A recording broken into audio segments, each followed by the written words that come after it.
Hello.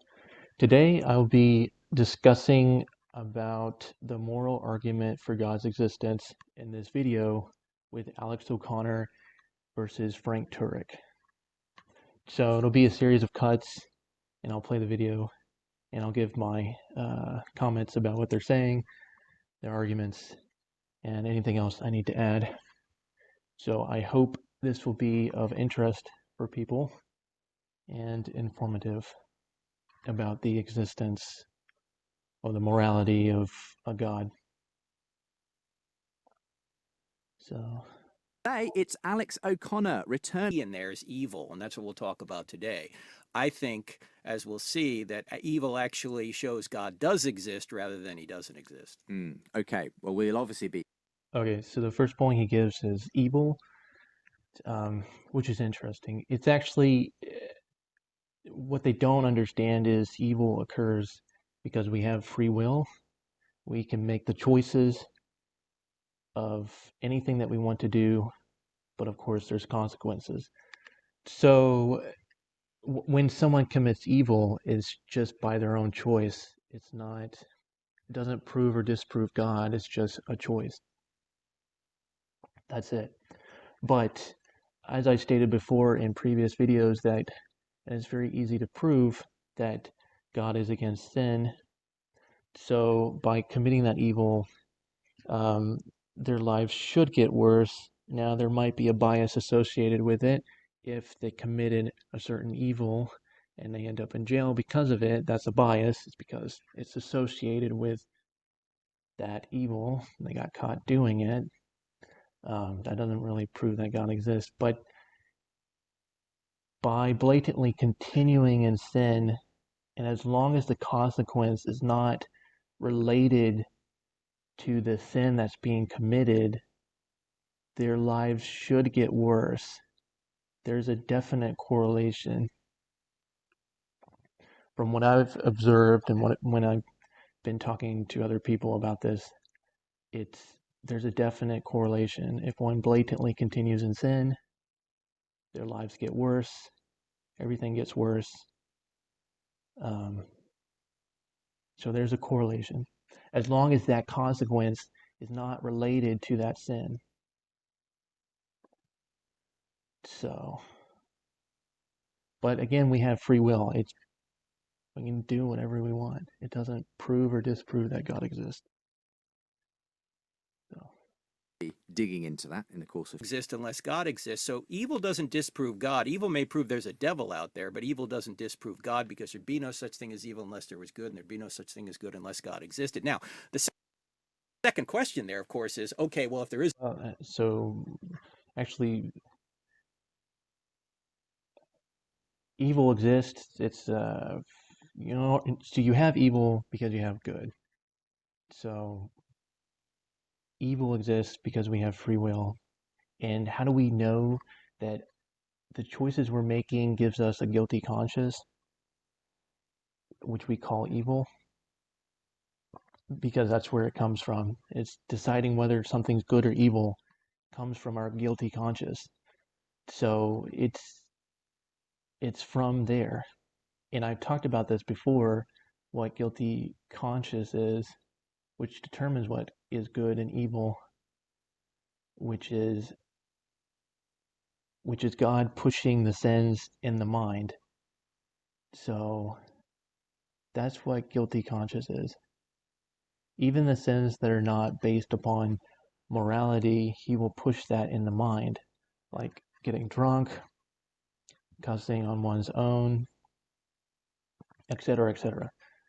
So those two examples are not based on morality, but it will still give a guilty conscience in the mind because God is pushing those sins in the mind, which leads to what is good and what is evil.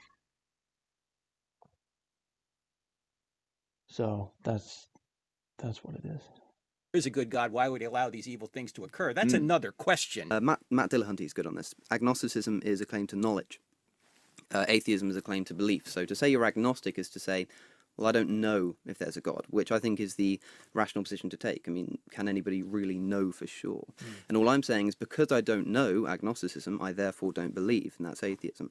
But there are people out there who do actively believe There's no way to know that that God exists. There's just no way. Especially to prove what his name is. It's like you just can't prove his name. And I'm a Christian, of course, but that's just fact. You just cannot prove his name. And that's why I was agnostic for the longest time. You just like, who is he, you know? But I've had these prior experiences with God speaking through a prophet, talking about his or her sins. It's statistically impossible, but he did that through a prophet. It's statistically impossible, but it works. That's what he does. So he speaks through a prophet to talk about his/her sins, and then he states his name. So I'm just hoping I'll be able to do that, like get to that point, to just end that debate of who God is, what does he want, by letting him speak through the prophet to do the statistically impossible thing, which is to talk about his/her sins. Eventually I'll get there. they'll go with that atheism is just a lack of belief in God view. But then when you press them a bit, they will come out with other things that they do have positive beliefs about, so that there is no such thing as objective moral right or wrong. Right. The universe has no purpose.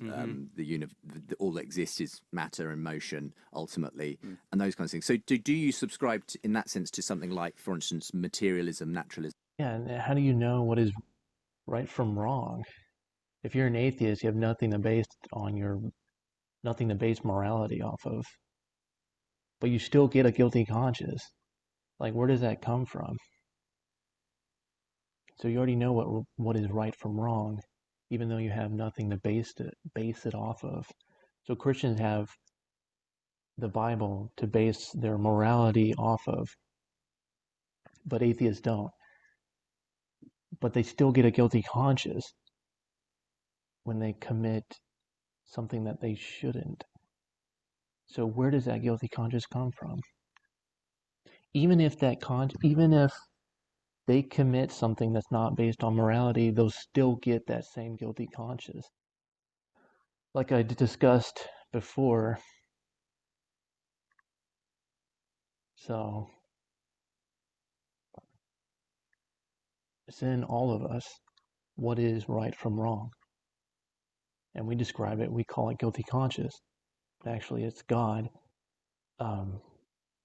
pushing the sins in the mind. That's what he does.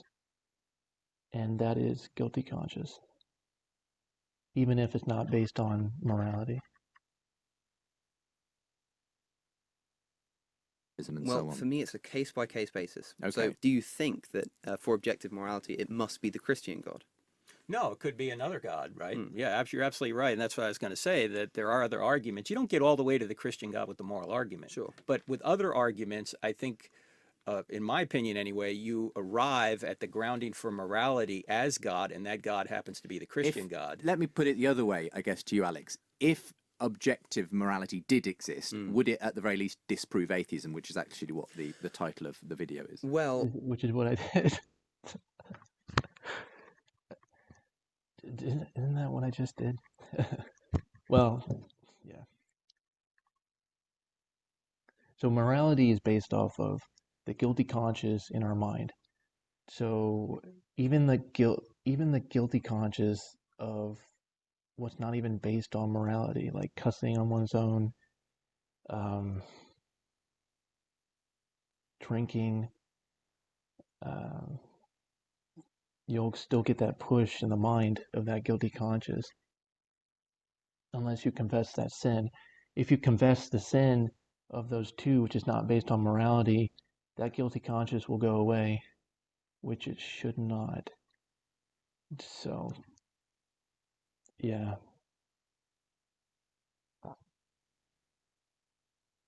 Yeah. Well, this is a tricky thing because or naturalism, let's say. okay, sure. Against some of the abuses of the Roman Catholic Church, where he talks about how priests have sexually abused children, and obviously that's a great wrong.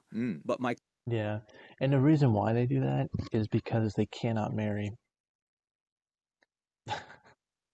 So, like, you haven't had sex in years. I'm not saying it's right, it's just, it's so bad. It's like there's no justification to not marry. It's like to have a wife. It's not even based off anything in the Bible. They just made it up. Saying you can't get married if you're a priest, you can't have sex with your wife. It's like based off of nothing. question is, Alex, if that evolution isn't a random process. But that aside, it's well, one. let me put it this way: it's either directed by an outside intelligence or it's not. Sure, okay, I'll give If you it's not directed by an outside intelligence, then it's random. Yes, so So, But it's not. It's not. It's that same guilty conscience.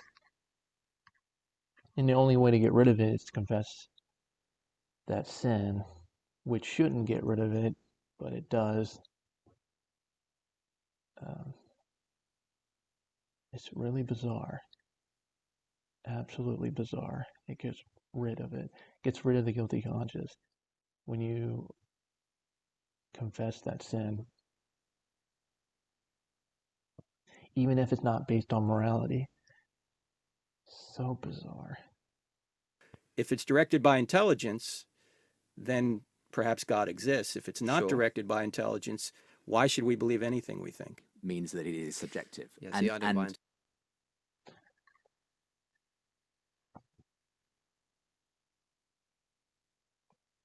Okay, so they're going on and on, which is fine. To go into the finer details of the moral argument for God's existence, but the entire point that I was trying to make was that there's more to guilty conscience.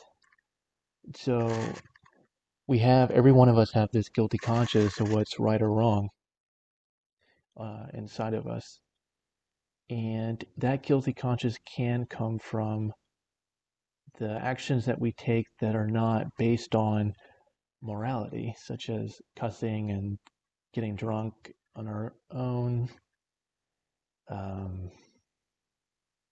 There were a few other examples, but um, I used to include pornography, but I think there's an after effect on pornography after watching it, so it doesn't really include in that.